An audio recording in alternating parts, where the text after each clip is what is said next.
Viewers, welcome to Swarali audio stories. నేను మీ స్వరాలి. Sorry guys, చాలా ఆలస్యం చేస్తాను స్టోరీ ఇవ్వడం. ఇక మీదట ఇలా కాకుండా రెగ్యులర్గా ఇచ్చే ప్రయత్నం చేస్తాను. అట్లీస్ట్ 2 డేస్కి ఒక అప్డేట్ అయినా ఇవ్వడానికి ట్రై చేస్తాను. ప్లీజ్ అర్థం చేసుకోండి. ఇక లేట్ చేయకుండా మన స్టోరీలోకి వెళ్ళిపోదాం. You are my everything part 21. Rishi తిరిగి తన గదిలోకి వచ్చి చూశాడు.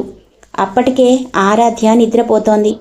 అతడు ఆమెని అస్సలు డిస్టర్బ్ చేయకుండా ఆమె పక్కనే కూర్చొని ఆమె చెంప మీద సుతారంగా చెయ్యి వేసి రాస్తూ, ఆరాధ్య, ఇక మీదట ఏ కష్టమైనా సరే నీ దరిదాపుల్లోకి రావాలంటే భయపడేలా నేను చూసుకుంటాను.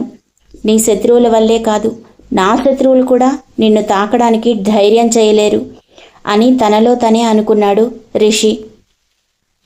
అలాగే ఆమెను చూస్తూ చాలాసేపు కూర్చుండిపోయిన రిషి కొద్దిసేపటి తర్వాత అక్కడి నుంచి లేచి స్టడీ రూమ్లోకి వెళ్ళి వర్క్ చేసుకుంటూ ఉండిపోయాడు. అతను అలా ఎంతసేపు ఉన్నాడో అతనికి కూడా తెలియదు. కొద్దిసేపటి తర్వాత ఆరాధ్యకి మెలకువ వచ్చి చూసేటప్పటికి రిషి అక్కడ లేడు. నెమ్మదిగా ఆమె మంచం మీద నుంచి లేచి రిషిని వెతుక్కుంటూ స్టడీ రూమ్ దగ్గరికి వచ్చింది. ఆరాధ్య అక్కడికి వచ్చిన విషయం కూడా గమనించకుండా రిషి ఫైల్స్ చూడ్డంలో మునిగిపోయి ఉన్నాడు. అతను తన చుట్టూ ఉన్న పరిస్థితులను కూడా గమనించే పరిస్థితుల్లో లేడు. ఆరాధ్య తలుపు దగ్గర నిలబడి 2 చేతులు కట్టుకొని తను అక్కడికి వచ్చాను అన్నట్టుగా ఒకసారి గొంతు సవరించుకుంది. అప్పటిదాకా ఫైల్స్ చూడడంలో మునిగిపోయి ఉన్న రిషి ఒక్కసారిగా తలపైకెత్తి ఆరాధ్య వైపు చూశాడు. వెంటనే అక్కడి నుంచి లేచి ఆరాధ్యకి ఎదురు వచ్చి, ఆరాధ్య, నువ్వెందుకు ఇక్కడికి వచ్చావు? నీకిప్పుడు ఒంట్లో ఎలా ఉంది?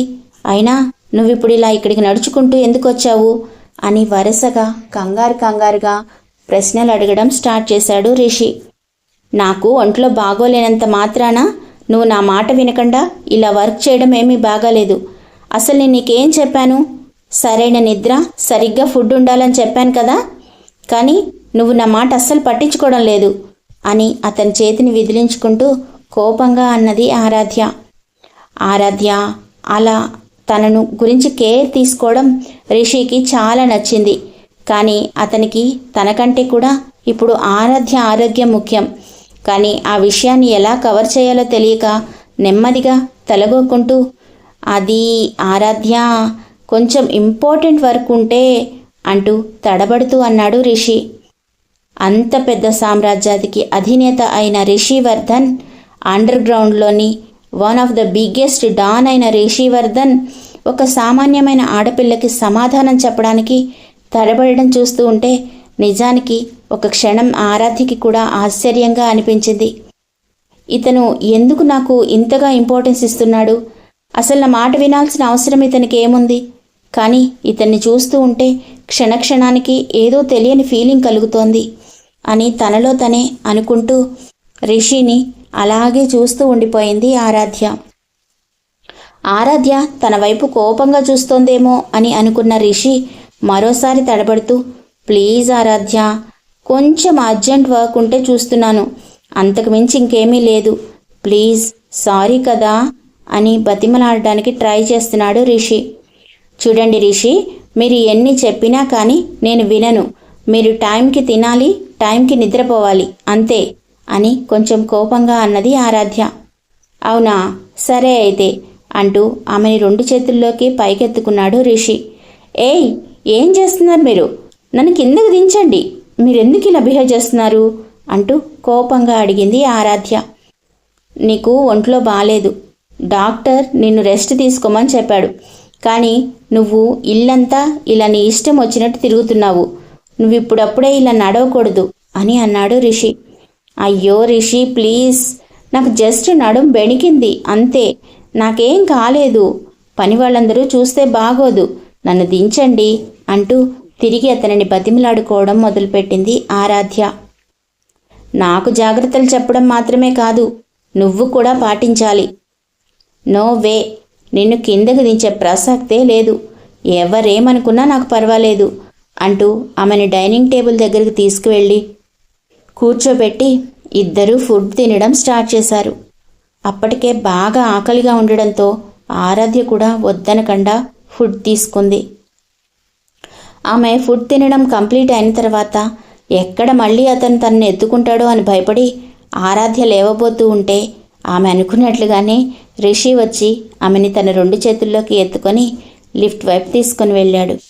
రిషి, ప్లీజ్, నాకు ఎంబ్రాసింగ్గా ఉంది, చాలా ఇబ్బందిగా ఉంది, మీరు ఇలా చేయడం ఏమీ బాగాలేదు అని అంటోంది ఆరాధ్య. కానీ అతను తన పట్ల చూపిస్తున్న ఎఫెక్షన్ చూస్తూ ఉంటే ఆరాధ్యకి ఎందుకో ఆ ప్రేమకి తను అర్హురాలు కాదేమో అని చాలా గిల్టీగా అనిపిస్తోంది. అందుకే ఆమె అతనితో అలా మాట్లాడింది. ఆమె ఎంత చెబుతున్నా రిషి మాత్రం ఆమె మాటలు వినిపించుకోలేదు. తీసుకెళ్ళి ఆమెను జాగ్రత్తగా బెడ్ మీద పడుకోబెట్టి ఆమె పక్కనే తను కూడా పడుకొని హ్యాపీగా కళ్ళు మూసుకొని నిద్రపోయాడు. కొద్దిసేపు అతనిని చూస్తూ ఉన్న ఆరాధ్య నెమ్మదిగా ఆమె కూడా కళ్ళు మూసుకొని నిద్రలోకి జారిపోయింది. ఒకరి కళ్ళల్లో అంతులేని ప్రేమ, ఇంకొకరి కళ్ళల్లో అమాయకత్వంతో కూడిన కన్ఫ్యూజన్. ఇదేమి సంబంధం లేని కాలం మాత్రం ఆ రాత్రిని అలాగే గడిపేసింది. మరుసటి రోజు ఆరాధ్య నిద్రలేచి చూసేసరికి రిషి ఇంకా తన పక్కనే నిద్రపోతూ కనిపించాడు. ఒక పసి పిల్లాడిలాగా అతని జుట్టు అతని మొహం మీద పడుతూ ఉంటే ప్రశాంతంగా పడుకున్న రిషిని చూస్తూ ఆరాధ్య, ఎందుకు రిషి, నన్ను ఎందుకు ఇంతగా ఆరాధిస్తున్నావు? నీ లైఫ్లో నాకెందుకంత ఇంపార్టెన్స్ ఇస్తున్నావు? నీ ఫ్యామిలీలో నాకెందుకు ఇంత గొప్ప స్థానాన్ని ఇస్తున్నావు? వీటికి వేటికి నా దగ్గర సమాధానం లేదు, కానీ నేను మాత్రం నీకు తగిన దాన్ని కాదు కదా అని తనలో తనే అనుకుంది. అలా అనుకుంటూనే అతని మొహం మీద పడిన జుట్టుని వెనక్కి నెడదామని చెయ్యిని అతని మొహం దగ్గరికి తీసుకువెళ్ళింది. సడన్గా ఋషి పక్కకు తిరగడంతో తన చెయ్యి అతని మొహం మీద లాకయ్యి ఆమె కూడా అతని మీదకి ఒరిగిపోయింది. అప్పుడే మెలకువ వచ్చిన ఋషి ఆరాధ్య అలా తన మీదకి ఒరిగి ఉండడం చూసి ఒకసారి 2 చేతులతో ఆమెను గట్టిగా పట్టుకొని, ఏంటి ఆరాధ్య, ఏం చేస్తున్నావు అని ఏమీ తెలియనట్లుగా అడిగాడు. అది మీరు అనుకున్నట్లుగా ఏమీ కాదు, నేను అక్కడున్న ఫోన్ అందుకోబోయి పొరపాటున జారి మీ మీద పడ్డాను అంటూ ఏదో కవర్ చేయడానికి ట్రై చేసింది ఆరాధ్య. కానీ రిషి ఆమెని అలా గట్టిగా పట్టుకొని అక్కడి నుంచి ఆమెని కదలనివ్వకుండా పక్కకు తిరిగి, ఇక్కడ ఫోన్ ఏమీ లేదే, నీ ఫోన్ నీ పక్కనే ఉంది కదా, మరి ఈటెందుకు వచ్చావు అని ఏమీ తెలియనట్లుగా ఇన్నోసెంట్ ఫేస్ పెట్టుకొని అడిగాడు రిషి.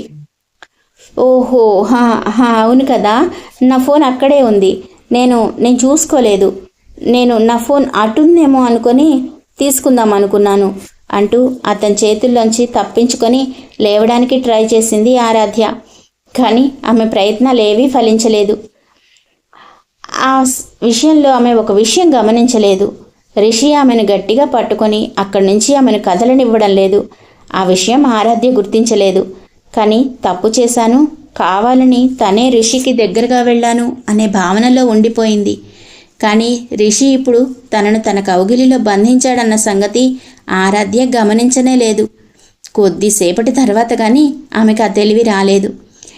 రిషి, నన్ను వదలండి, నేనేదో పొరపాటుని పడ్డాను అనుకోండి, మీరు ఇలా పట్టుకోవడం ఏమీ బాగాలేదు, అయినా మన అగ్రిమెంట్ సంగతి మర్చిపోయారా అంటూ కోపంగా అడిగింది ఆరాధ్య. నోనో, నాకు బాగా గుర్తుంది, నేను అస్సలు మర్చిపోలేదు. నా అంతట నేనుగా నీ దగ్గరికి రాకూడదు అని చెప్పావు, కానీ ఇలా నీ అంతటి నువ్వుగా నా దగ్గరికి వచ్చినప్పుడు నేను పట్టుకోకూడదని నువ్వు చెప్పలేదు కదా, అది మన అగ్రిమెంట్లో లేదు కదా అని ఇన్నోసెంట్గా అన్నాడు రిషి. చాలా తెలివితేటలు, వదిలిపెట్టండి అంటూ అతని దగ్గర నుంచి దూరంగా వెళ్ళడానికి ట్రై చేస్తూ అన్నది ఆరాధ్య. ఇంకా ఎక్కువగా టీజ్ చేస్తే ఆమెకి కోపం వస్తుంది అనే సంగతి రిషికి అర్థమైంది. అందుకే ఆమెకి వినపడేలాగా, ఒరే రిషి, అవతలి వాళ్ళంతటా అవతలి వాళ్ళే మన మీద వచ్చి పడినా కూడా మనల్ని అంటున్నారేంట్రా, ఈ సమాజంలో మగవాడికి విలువ లేకుండా పోతోందిరా అని ఏదో వైరాగ్యం ఒలకబోస్తున్నట్లుగా అన్నాడు రిషి. నాకు తెలుసు, మీరు ఇదంతా కావాలని చేస్తున్నారు కదా అని బుంగమూతి పెట్టుకొని అన్నది ఆరాధ్య. సరే, ఇప్పుడు ఏమంటావో చెప్పు, నన్నేం చేయమంటావో చెప్పు అన్నాడు రిషి. తప్పు మీదే అని ఒప్పుకోండి అన్నది ఆరాధ్య. ఏ తప్పు, నువ్వే తప్పు గురించి మాట్లాడుతున్నావు అని ఏమీ తెలియనట్లుగా అడిగాడు రిషి. అదే, మీరిప్పుడు నన్ను పట్టుకున్నారు కదా, అది తప్పే కదా, ఆ తప్పు ఒప్పుకోండి, నాకు మీరు సారీ చెప్పాలి అన్నది ఆరాధ్య. ఇది మరీ బాగుంది. నువ్వు పడిపోతే నేను పట్టుకున్నాను, అది కూడా నా తప్ప. అసలేం జరిగిందో మొదటి నుంచి నువ్వు చెప్పు, అప్పుడు తప్పు నాదైతే ఖచ్చితంగా నీకు సారీ చెప్తాను అన్నాడు రిషి.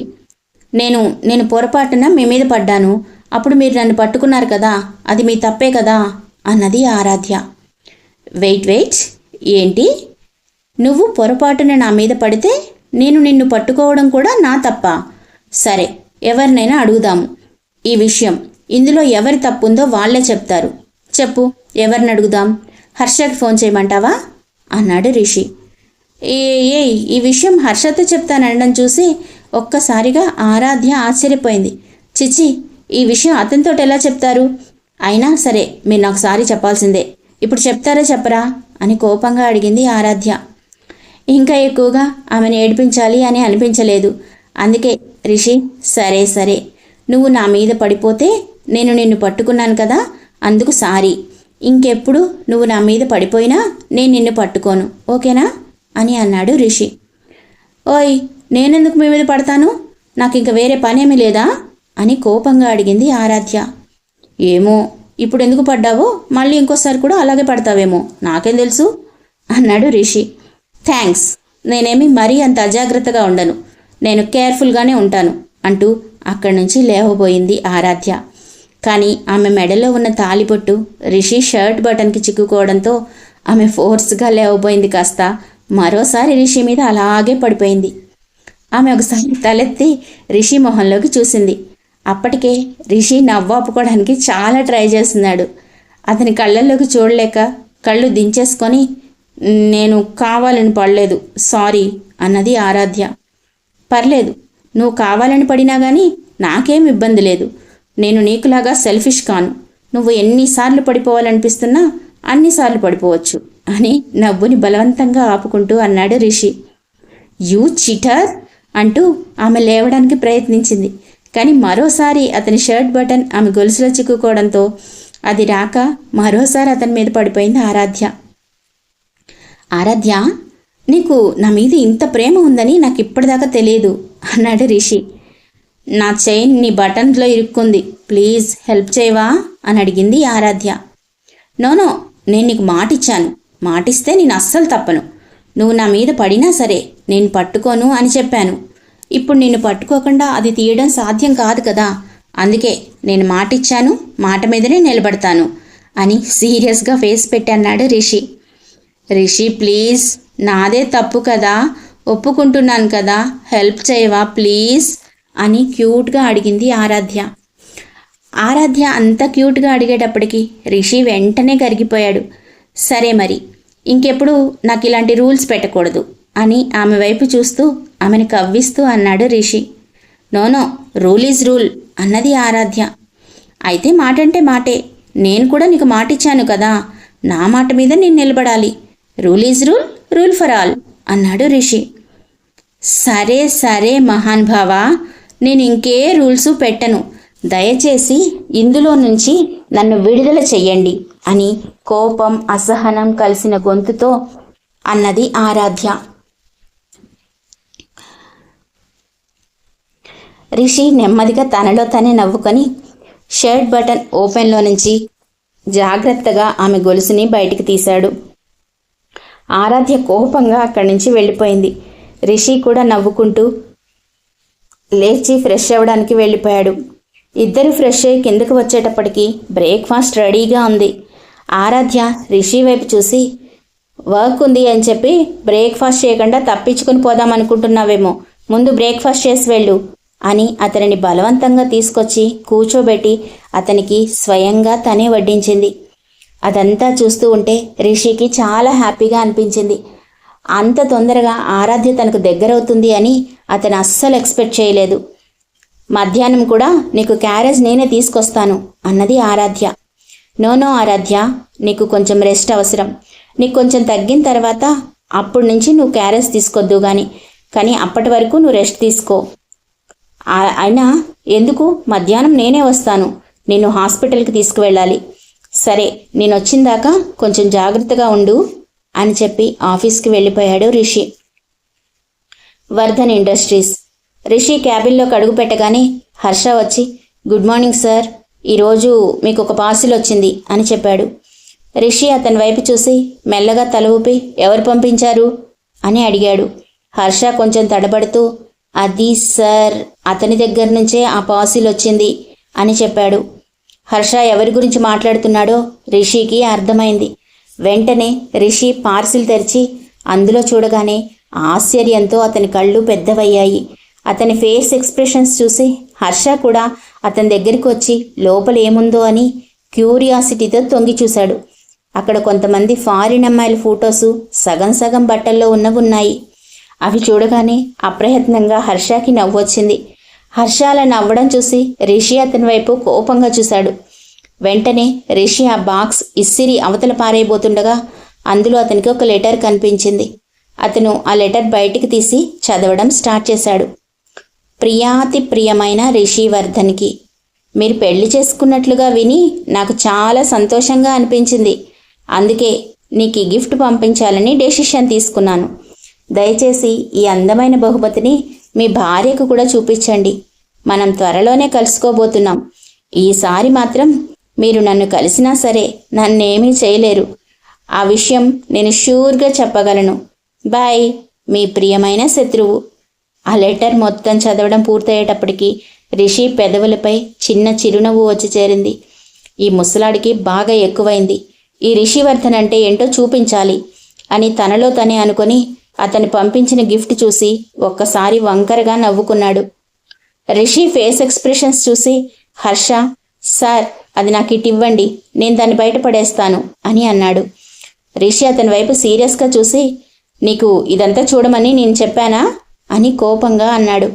హర్ష తడబడుతూ అది సార్ అంటూ ఏదో చెప్పబోతున్నంతలోనే రిషి సీరియస్గా అయినా నీకు ఇవన్నీ అలవాటే కదా, ఒక ఇంపార్టెంట్ విషయం, ఈరోజు ఆఫ్టర్నూన్ నుంచి నాకున్న మీటింగ్స్ మొత్తం క్యాన్సిల్ చేసాయి అని బేస్ వాయిస్తో చెప్పాడు రిషి. హర్ష అతని వైపు ఆశ్చర్యంగా చూస్తూ కానీ సార్, ఈరోజు ఆఫ్టర్నూన్ మనకు ఒక ఇంపార్టెంట్ మీటింగ్ ఉంది. సింగ్ గారి పెద్ద కూతురుతో మనం కొలాబరేట్ అవుతున్నాం కదా, దానికి సంబంధించి ఒక చిన్న కాన్ఫిడెన్షియల్ మీటింగ్ ఒకటి ఉన్నది అని తడబడుతూనే చెప్పాడు హర్ష. ఏం పర్వాలేదు, ఆ మీటింగ్కి దేవాన్ని అటెండ్ అవ్వమని చెప్పు అన్నాడు రిషి. కానీ సార్, వాళ్ళు మీతోనే మాట్లాడాలి అనుకుంటున్నారు అన్నాడు హర్ష. నేను ఏ విషయాన్ని రెండోసారి చెప్పను, ఆ విషయం నీకు కూడా తెలుసు. నువ్వు ఈ విషయం గురించి దేవాతో మాట్లాడు అని కోపంగా అన్నాడు రిషి. హర్ష తల ఊపి సైలెంట్గా అక్కడి నుంచి వెళ్ళిపోయాడు. అతను వెళ్ళిపోయిన తర్వాత రిషి తన ఫోన్ తీసి దేవాకి కాల్ చేశాడు. దేవా అవతల వైపు ఫోన్ లిఫ్ట్ చేయగానే రిషి, దేవా ఈరోజు నా ప్లేస్లో నువ్వు సింగ్ ఎంటర్టైన్మెంట్ వాళ్ళతో మీటింగ్ ఒకటి ఉంది, దానికి నువ్వే అటెండ్ అవ్వాలి. దాని గురించిన ఏ ఇన్ఫర్మేషన్ కావాలన్నా నువ్వు హర్ష దగ్గర నుంచి కలెక్ట్ చేసుకోవచ్చు అని చెప్పి దేవ ఆన్సర్ కూడా వినకుండా కాల్ కట్ చేసేసి ఆరాధ్య గురించి ఆలోచించడం స్టార్ట్ చేశాడు రిషి. ఆ రోజు మార్నింగ్ జరిగిన సంఘటనలన్నీ ఒకటొకటి గుర్తొస్తూ ఉంటే అప్రయత్నంగా రిషి పెదవులపై నవ్వు వచ్చి చేరింది. సరిగ్గా అదే సమయంలో అతన్ని డిస్టర్బ్ చేస్తూ అతని ఫోన్ రింగ్ అవడంతో ఆలోచన నుంచి బయటకొచ్చి కాలర్ ఐడి చూడగానే రిషి మొహంలో ఆనందం ఇంకాస్త ఎక్కువైంది. రిషి ఫోన్ లిఫ్ట్ చేయడం ఆలస్యం. అవతల నుంచి, ఎరా అసలు నీకు బుద్ధుందా? నేను ఎన్నిసార్లు నీకు కాల్ చేస్తానో తెలుసా? ఎంతసేపటి నుంచి నీకు ఫోన్ చేస్తున్నానో తెలుసా? ఒక్కసారి ఫోన్ లిఫ్ట్ చేయడానికి నీకు అసలు ఏమైంది? ఇంతకీ నువ్వు అసలు ఎవరినో తీసుకొచ్చి టార్చర్ పెడుతున్నావంట కదా, అమ్మాయి ఎవరు? అసలేం జరుగుతోందిరా అంటూ వరుసగా తిట్లు స్టార్ట్ చేసేశాడు సిద్ధార్థ. రిషి చిన్నగా నవ్వుతూ, అరే నేను చెప్పేది వినరా, ఒకసారి నేను చెప్పేది కూడా విను, ఆ తర్వాత మాట్లాడదు గాని అని అతనిని ఆపడానికి ట్రై చేశాడు రిషి. కానీ సిద్ధార్థ మాత్రం అతనిని వరుసగా తిడుతూనే ఉన్నాడు. ఇక రిషి కోపం పెరిగిపోయి, ఎహే ఆపు, అసలు నువ్వు అక్కడికి ఎందుకు వెళ్ళావు అని కోపంగా అడిగాడు రిషి. నేను ఇక్కడ ఏం చేస్తున్నాను అని తిరిగి నన్నే అరుస్తావేంట్రా? నేను నీకోసమే ఇక్కడికి వచ్చాను. నీ గురించి ఆ ముసలోడు ఏదేదో చేస్తున్నాడంట, ఆ ఇన్ఫర్మేషన్ నీతో షేర్ చేద్దామని ఇక్కడికి వచ్చాను. తీరా చూస్తే ఇక్కడ ఏదేదో జరుగుతోంది అని విసుగ్గా అన్నాడు సిద్ధార్థ. రిషి తన వాచ్ వైపు చూసి అది లంచ్ టైం అని అర్థమైంది. సిద్ధార్థ, ఈరోజు నేను నిన్ను కలవడం కుదరదు, మళ్ళీ ఎప్పుడైనా కలుస్తాను అని అన్నాడు. ఏంటి, నేను ఇంత పెద్ద ఇన్ఫర్మేషన్ నా దగ్గర ఉందని చెప్పినా కానీ కలవడానికి ఇప్పుడు కుదరదంటున్నావా? రిషి, అసలు నువ్వేనా ఎప్పుడూ వర్క్ అంటూ ఇలాంటి యాక్టివిటీస్ చుట్టూ తిరిగే నువ్వు ఈరోజు నాకు నో చెప్తున్నావా? నేను అస్సలు నమ్మలేకపోతున్నాను. నీకు ఏం కాలేదు కదా? నువ్వు బాగానే ఉన్నావు కదా అని ఆశ్చర్యంగా అడిగాడు సిద్ధార్థ. అంతేరా, పెళ్ళైన తర్వాత ఎవరి పరిస్థితి అయినా మారిపోతుంది. రేపు నీకు పెళ్ళైతే నా పరిస్థితి ఎలా ఉంటుందో నీకు కూడా తెలుస్తుంది అని నవ్వుతూ అన్నాడు రిషి. అవునవునరా, మా అమ్మ కూడా ఇదే మాట చెప్తూ ఉంటుంది. పెళ్ళైతే నువ్వు మారిపోతావురా, నా మాట వినవు అని ఏదేదో చెప్తూ ఉంటుంది అని ఏదో ఫ్లోలో అనేసి, ఆగాగు, ఇప్పుడు నువ్వేం చెప్పావు అని తను ఏం విన్నానో అర్థం కాక సిద్ధార్థ మరోసారి ప్రశ్నించాడు.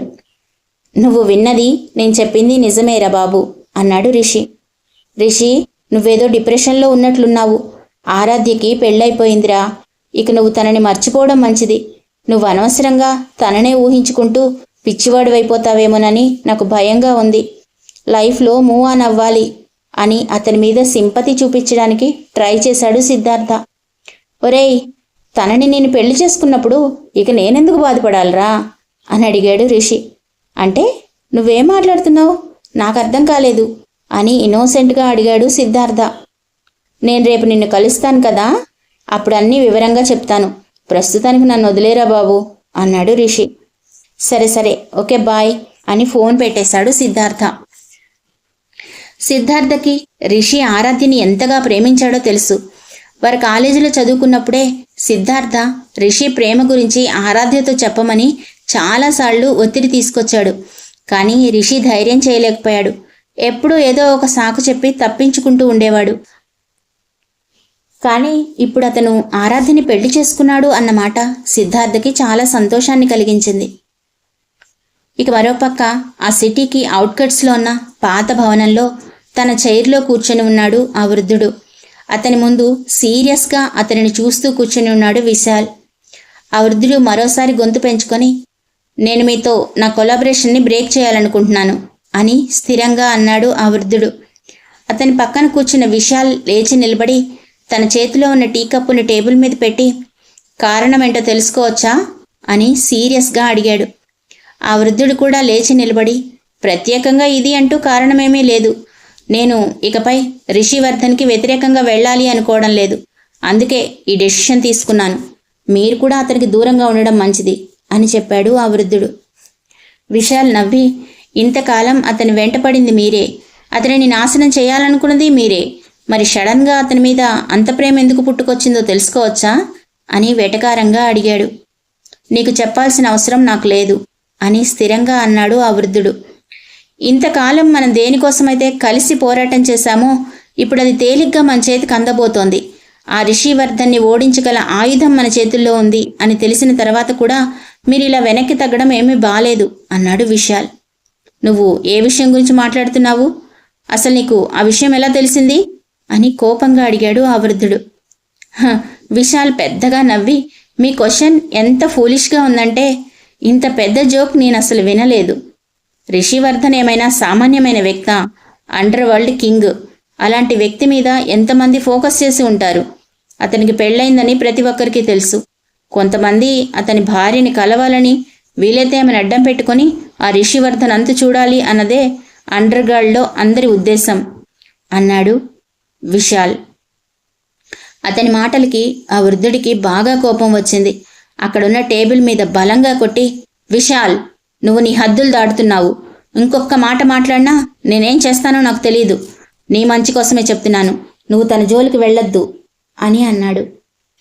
అతని మాటలకు విశాల్ మరోసారి నవ్వి అతని ముందున్న కుర్చీలో రిలాక్సింగ్గా కూర్చొని, మీకెందుకంత కోపం వస్తోంది? రిషి నుంచి అన్నీ లాక్కోవడానికి ఇదే సరైన అవకాశం. కానీ మీరు దాన్ని ఉపయోగించుకోవడం లేదు. ఇన్నాళ్ళుగా మనం ఈ ఆపర్చునిటీ కోసమే కదా ఎదురు చూస్తున్నాము. కానీ ఇప్పుడు మీరు ఎందుకు ఇలా మాట్లాడుతున్నారు అని కూల్గా అడిగాడు. ఇన్నాళ్ళు వేరు, ఇప్పుడు వేరు. చెప్తున్నాను కదా, ఇక మీదట నేను రిషివర్ధన్ జోలికి వెళ్ళాలి అనుకోవడం లేదు.